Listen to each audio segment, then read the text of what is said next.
So we're back again this week with Bleach 498, entitled The Black Rescuer. So YouTube, this chapter starts off with Akon trying to get into contact with Ichigo again.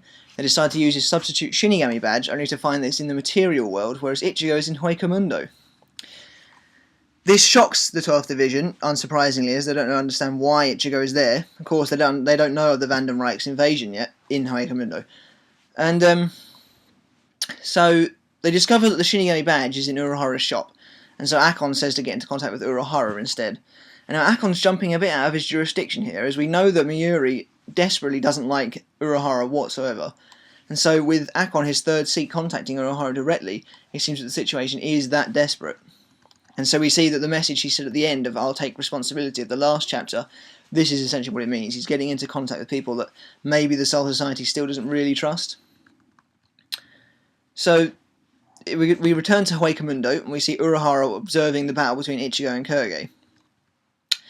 Urahara kind of comically answers the phone with, Akon-san, it's been a while, how are things going? Even though it's actually, it's been almost 100 years really since they've seen each other.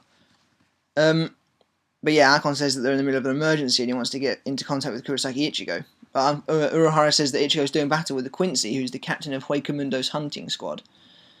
So this is when Akon discovers that the Quincy's are in Huecamundo as well, and he doesn't understand that he doesn't see how Ichigo caught the whole Quincy invasion before the Soul Society did, and that he heard rumours of Ichigo, but he didn't understand just how unpredictable the boy really was. So he asks Urahara how the battle's going, and Urahara says that they're on equal footing, but it seems that Ichigo's pushing him back a little bit. And we see Kurage using his Bankai capturing medallion, and it's not working at all. He's caught a little bit of Reiatsu, but he seems to be getting pushed back. Now this is one thing I've noticed. I don't know if maybe it's an inconsistency, or maybe there is actually a point to it, but Kurage no longer has Alon's teeth. After he absorbed him, he got Alon's teeth, and his tail I don't think he has anymore either. Now either that's a mistake on Kubo's part, or maybe it's due to his Reiatsu kind of wearing away as the fight is dragging out. So Kurage is furious that the Bankai sealing medallion hasn't worked, and Ichigo rushes at him, and it's an enormous explosion, rocks flying everywhere, they destroy a part of what looks a bit like a bridge or something, they blow it up. It looks really good, the art is really good on it. And Urahara is relaying all of this back to Akon, saying that the enemy wants to seal Ichigo's Bankai, but it's not working, so they're having trouble. Akon can't understand why it isn't working. And then Urahara says that it's not the kind of battle he can just walk into and stop. And then he questions Akon again on how things are going over in Soul Society, and so we presume that Akon relays to him that things are going extremely badly. But we return to Kurge's flight, and he seems to be able to fly now that he has his wings, his Volstendig. And he says that he received data that they couldn't seal Ichigo's Bankai, but he didn't know that even with his Volstendig and with Alon's power using the Schlaver Ray ability, that Ichigo would still surpass him easily. This is the second inconsistency I've noticed. I'm not sure if maybe Kubo's doing this on purpose. Maybe this is what Ichigo lost when Kurge used his Bankai medallion on him. But his new Bankai coat no longer has the crosses on it, and it no longer has the second white Shihakusho beneath it. It's just his old Bankai coat, except for the flying coattails and the gloves. So I can't understand if Kubo's made a mistake, but it runs through the whole chapter. So I'm thinking maybe it's something we're supposed to notice. But Ichigo strikes Kurge again, and Kurge is fleeing, and he summons this ring of arrows, and they fly at Kurosaki. And Ichigo blocks them with almost the same extreme speed that he used to stop Senbon Sakura. And then he comments that Ivan also tried to steal his Bankai, so why are the Vandenrijk doing this? And Kurge has a bit of a monologue here to himself, and he says that it's dangerous, and that he's trying to... We see here that the blood, the Quincy version of Hiero, does indeed run through their veins. It is literally infused in their blood. And he has almost two types of it, the blood vein and the blood artery. And he has to keep his blood vein at the highest power to increase his speed. But his blood artery is his strength power. So the problem with Ichigo that Kurge is having is that he has to keep his blood vein at full power to keep up with Ichigo's speed. But to keep up with the immense strength of Ichigo's Bankai, he has to keep his blood artery up at full power, but he can't do them both at the same time, so he has to keep his vein up to keep up with Ichigo's speed, and then swap out and keep his blood artery up to attack Ichigo, to even damage his Bankai, but he's really difficult, and he's considering asking for backup. But then we see that he has reservations about that, and it's probably that Buckbeard would do away with him if he asked for backup. So then Ichigo questions, are you afraid of Bankai? Are the Quincy afraid of Bankai? To which Courage erupts in rage and says that's not the case.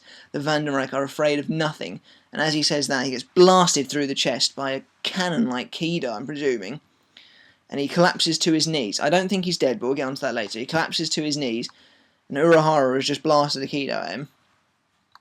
And so it seems that when Courage was enraged by Ichigo's comment, his Reatsu fluctuated and Urahara was able to critically damage him with a Kido. He then throws a phone at Ichigo. Ichigo gets onto the phone with Akon, and Urahara tells him to head to Soul Society at once. He's created a gate for them to go back to the Soul Society, and the last thing we hear is Akon telling Ichigo not to despair as he tells him what's happening. So all in all, it was a good chapter. It was one of the weaker chapters we've had lately, I think, as not really that much happened. Admittedly, it's a transition chapter that had to happen because Soul Society had to learn what was going on in Hoikamundo. As for Courage, I don't think he's dead. He just seems to be down on his knees at the moment. I think he's probably going to do battle with Urahara. Urahara's probably going to defeat him fairly easily, though. Ichigo's going to head off to Soul Society on his own, I should suspect. But, that was the chapter, really. We got the battle between Courage and Ichigo. We had Urahara relaying to Akon what's going on. And so this sets up nicely for Ichigo to return to Soul Society, apparently before the Vandenreich are done with their evasion, which I wasn't suspecting. So, onto some of the finer points. There are some theories as to why Ichigo's Bankai can't be sealed. Some people think it's to do with his Fullbring that he attained last arc.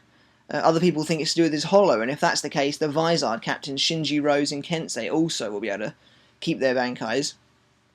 But regardless, whatever it is, Ichigo's Bankai cannot be stolen, and this is causing great problems for the Vandenreich, who, it would seem, are afraid of Bankai. They are afraid of the notion of Bankai and the power it creates.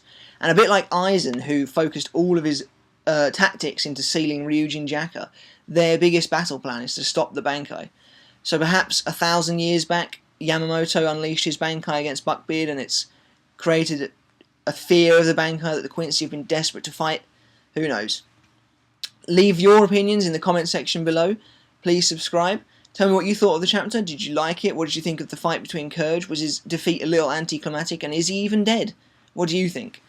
But thanks again. This is Mr. Tomo 2304, and it's just another week. See you around.